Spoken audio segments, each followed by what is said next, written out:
Welcome, by the way, to our first site in Israel for Holy Land. Not yet? Okay. We can hear you. Oh. Do we need this? Now you can hear me. It just makes it easier for some people. Yeah. Ask them how many did want a brochure and they didn't get one. How many want a brochure and didn't get one? How many more do we need? 1, 2, 3, 4, 5, 6, 7. I'll get some more. I'll get another 10 on the way out. So welcome to our first stop in Israel on Holy Land Part 2. I'm excited, Janet and I and Amr, because we do the same trip over and over and over 7 times a year, and this is fun for us. We've been to all these places and filmed in them all, but it's been a while, and it's fun to come back and see all of these places, and it's new and exciting for us too. So we're enjoying this right along with you. A couple things about this place. Nazareth is where they lived. It's 4 miles roughly, and took me a half an hour to run here and a half an hour to run back. So I figured it must have taken them an hour walk.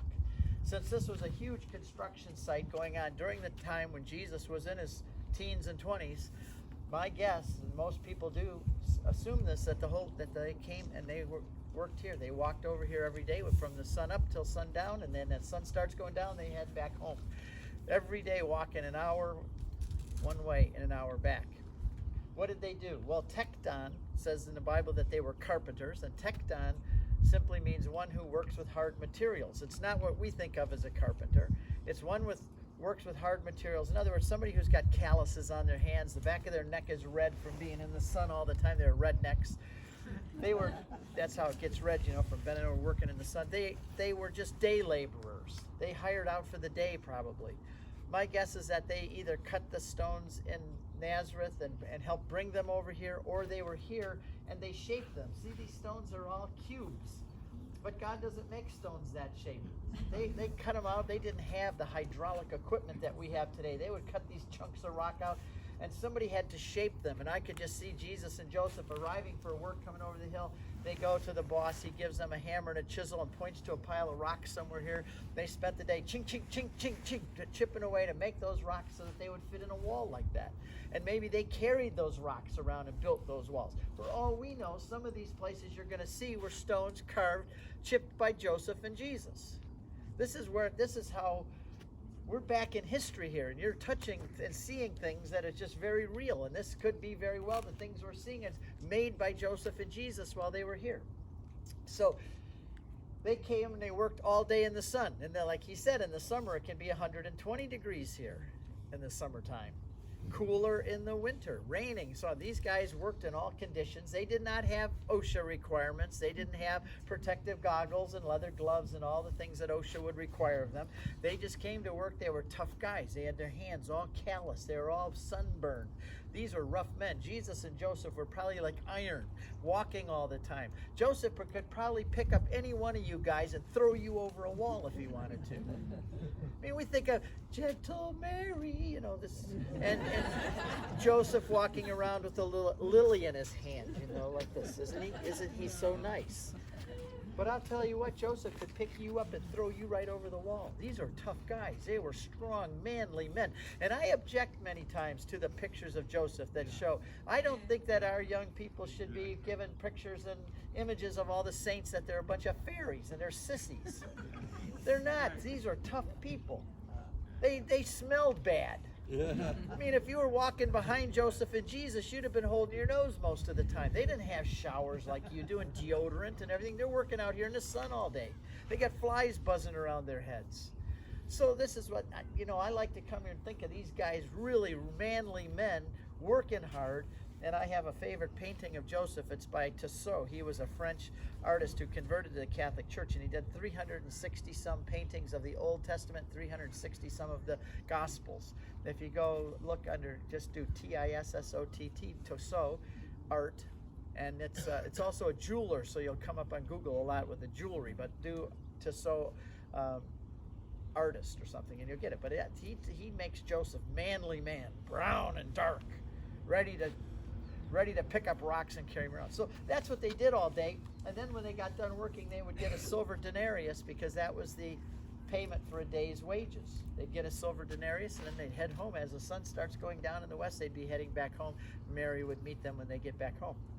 Now, that's just to give you a sense of, in the biblical context, what was going on here, and I think that Joseph and Jesus were here. Now, second thing is, we're going to have Mass at the church of Joachim and Anna, because the early tradition is that they lived here. This is where Joachim and Anna lived. There's a church also, though, down in Jerusalem called St. Anne's, which when you walk in, it says the Nativity of Our Lady, that the tradition is that Mary was born down there. So they may have lived here, maybe she was born down there when they went to the temple or maybe they moved down there at a certain point in time.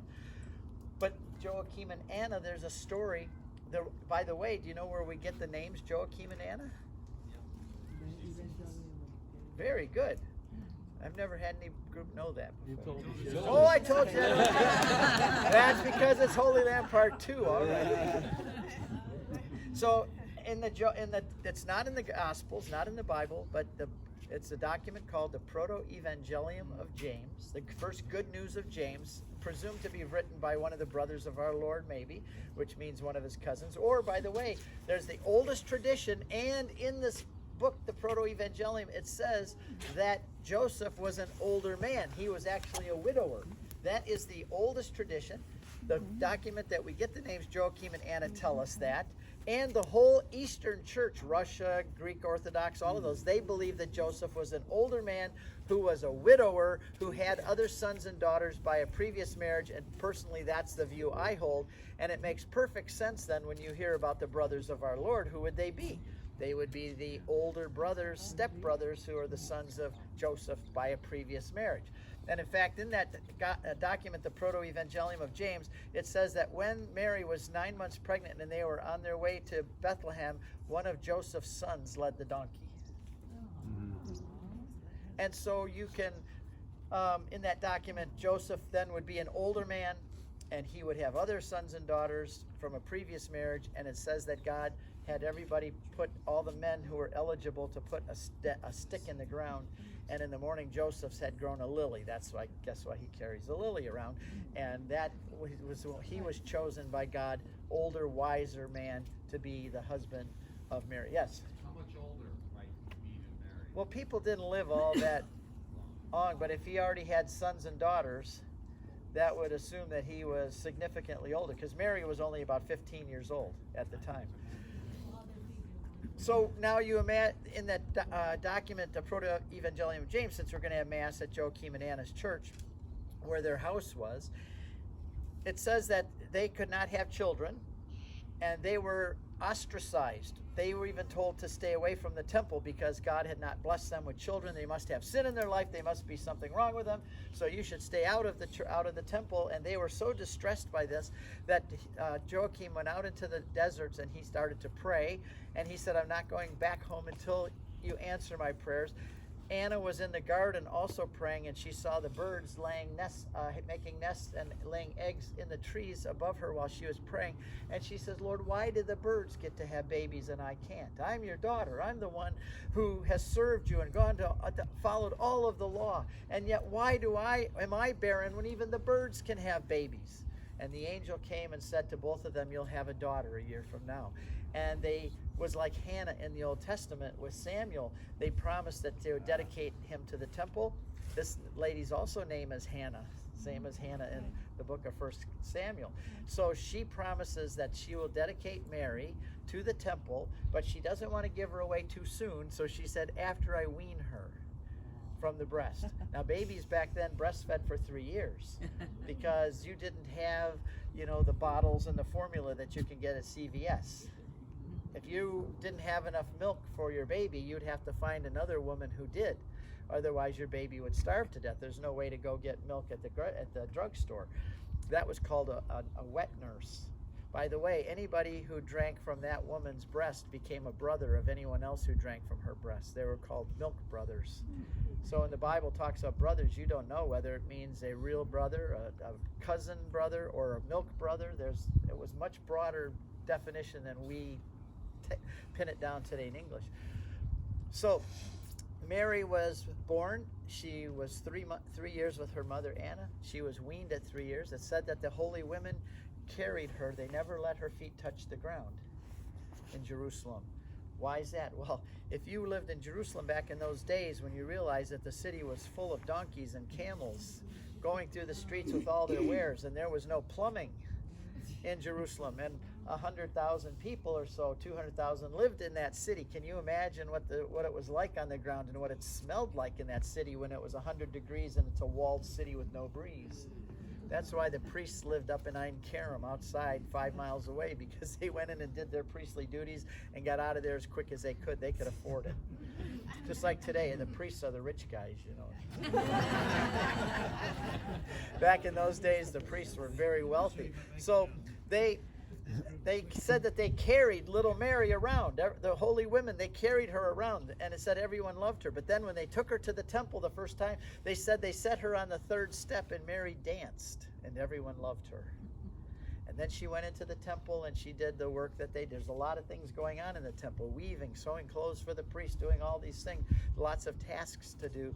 And it said that she was fed and prepared there by the angels, and she was prepared in that holy place for the task that God had given her to do, and that she was fed by the angels. This is, I think that's probably exaggeration, but that was just showing what a holy and wonderful life she lived. Now her menstrual cycle would start about 12 years old or so, and that would render her ceremonially unclean to be in the temple. And I think that's when they probably moved up to Nazareth and then lived here. So if they came back up to Nazareth and lived in this area, Mary and her parents would live in this area. Then Joseph comes to work, and one day maybe he knew her. Maybe they were acquainted already, and he knew that this young girl.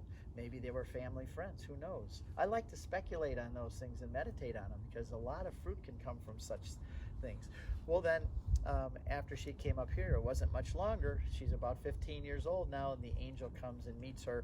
And I think she was out in the mud getting water every day. She'd have to walk 15 minutes to the well to get water and come back. And like I said in part 1, I think that she's going in her bare feet, and it sounds like or Amr said how much it's rained in the last few days and weeks. Everything is muddy. They had streets like this in the big cities, but they didn't have those in the villages. And the angel came and spoke to her, and we know the rest of the story. So I just wanted to comment both about Joseph and Jesus working here and about baby Mary, because we're going to be at the church of Joachim and Anna, and just to give you something to think about as we're walking through these places. Yeah. The dancing on the steps, Mary, that information come from the Proto-Evangelium? That's from the Proto-Evangelium of James. If you read that, you can read the document in 15 minutes, probably 20 minutes, and it does a whole birth of Mary, and then it tells you about Mary and Joseph. And Joseph was afraid to marry her at first. He took off running. He didn't want to do that, because this was a young girl. And the angel said, no, this is good. You should do this. And so he came back and married her. And then it talks about the birth of Jesus also. So it's a very interesting document. Carib.